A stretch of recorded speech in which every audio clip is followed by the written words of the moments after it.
My name is Niger Chambers of Big Go Belt Media. It's a pleasure to talk to you today. How you doing? Good. Thank you for having us. Absolutely. I jokingly said this earlier to Bly and Corey, and I said, "Man, shiny happy people, Duggar Family Secrets Plus," because this is just way beyond what the title expresses. I've seen the first four episodes, and I just thought that, and I also said this to them as well too, is that you know the one thing about documentaries, especially like within the last couple of years, is documentaries have been tapping in on subject matters, properties, whatever it may have been that you may have sat back and said, I didn't ask for this. I didn't even know I needed this. But now that I got this, wow, was this mind blowing. I know this is going to take people by storm because looking back into what I consider 19 Kids and Counting, one of the first generation reality shows that we all thought it was just all perfect, glitz and glam, that to be able to have this documentary to really expose a lot of the dark, twisted secrets. And as I said, just the entry to a bunch of other things attached to it. My first question for you two, Olivia and Julia, is was there any element of this entire filming process, the information, working with the writers and everybody getting this all together here? Was there anything that was just mind blowing or just was so unexpected to you that you just could not believe?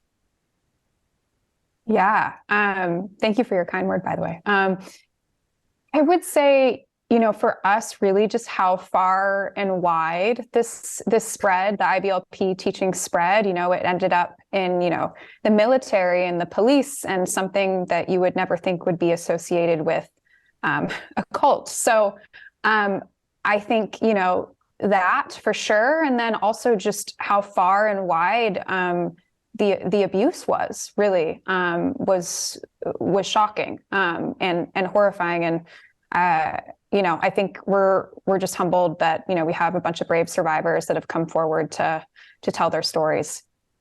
Yeah, yeah. How about you, Julia?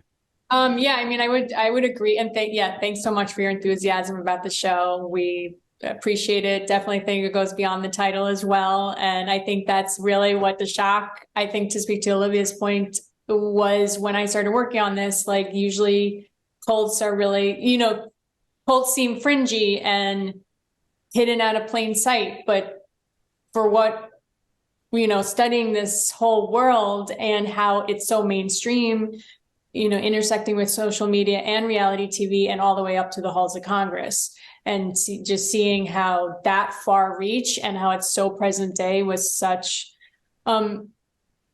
insidious, hardcore stakes for our civil rights is shocking. But maybe I wasn't paying attention the whole time. Put it that way. Oh man, that's so man. That I literally said once I finished checking out the first episodes here, the four episodes here, is I think I have to reevaluate everything. And I think that especially start with reality shows, which I also said this earlier, in terms of like reality shows have always been portrayed as entertainment, but also just fun. Now we're starting to see more and more. You could talk about Tiger King, but now you can also talk about this where you kind of go back and say like, oh wow, this is like right under my eyes, right under my nose this entire time, and I had no clue. And I think the good thing is that this is going to start conversations, and I also think it will also start a lot of reevaluation in terms of what our perception of what we're seeing on television, which I completely want to tip my hat to you two as well, and commend you two for the space that you all have created in this. I think anytime when you're dealing with survivors and you're maybe for lack of better words here, kind of rehashing and going back down, some of the experiences here. And as they showed in the television show, how it was something they did not want to be a part of. Just, I don't want to talk about this. I wanted to lock this up and throw this away. But you all were able to kind of create a platform for them to be open to it, be comfortable with it, and then tell their story, which we all know will help other survivors come forward. Could you talk about the work in doing that, and through that, some of the things that you may want to also share and express that could help others? Yeah, no, I appreciate that. And I, like Julia said, I appreciate you recognizing that it goes way beyond the title, because it really does. I think for us, like just getting people on board to tell their stories was huge. And I feel super fortunate that, they trusted us, and it takes an immense amount of courage to be able to do that. So I commend them. And in terms of, other things that I'd really like to highlight, I think, throughout the show, there's a lot of different type of abuses that are expressed. But, one of the main ones, not the only ones by any means, is educational neglect and how that is very abusive. And these kids growing up in this system really had no education. They were not taught sex education. And I really want to make sure to highlight that. And there's a lot of organizations out there. The Coalition for Responsible Homeschooling is one that's doing really great work to show that, homeschooling, it can be a great alternative for a lot of kids, but there's a right way to do it, and there's a safe way to do it. Yeah, that's a great point, Olivia, and I'm glad you mentioned that organization. And to have people come on camera and tell their stories, especially the most traumatic points in their life, is an honor to, receive as a filmmaker. So I appreciate everybody's courage in coming forward. And I hope that inspires more people to do this, because abuse lives in secret. It's meant throw away the key is the motto. So I would just encourage, people that watch this, there's community out there. There are people that, there are more people out there that need help currently, men and women. And it's all about, taking that first step to letting people know what you're going through, even if it's what you're going through today, even mundane stuff, like there's levels of pain cannot be measured.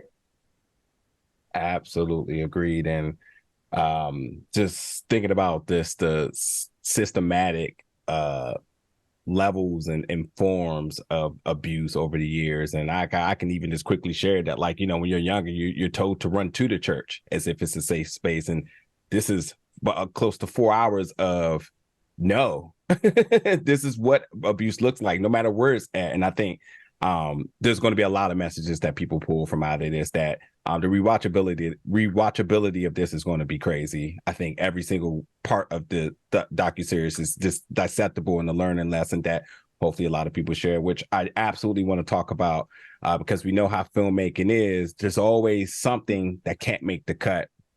Could you possibly describe or express additional footage that you may have still have, and sort of the process to determine what makes it and what did not make it?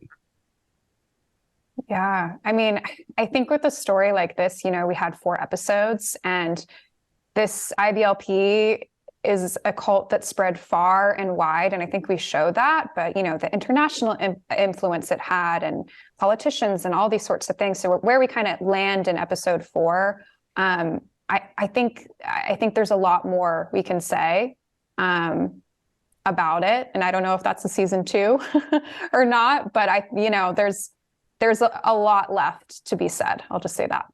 Yeah.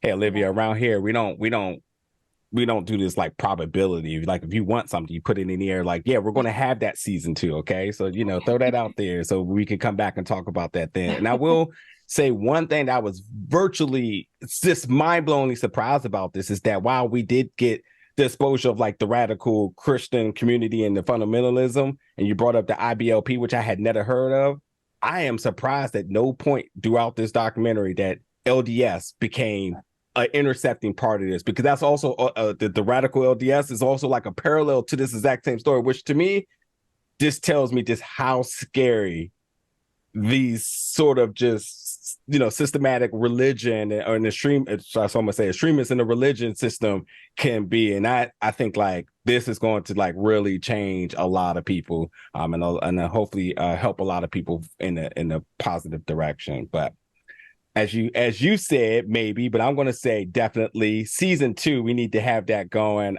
Julia and Olivia, it's completely a pleasure to talk to you about. And again, congratulations on the success thus far, and thank you for what you've done in terms of getting this information out, but also creating a safe space for these survivors to tell their stories. And folks, you can check out Shiny Happy People, Duggar Family Secrets Plus because that's what I'm calling it now, because there's so much more to the title on Prime Video June 2nd. Thank you so much for your time today. Thank you so much. Really appreciate it.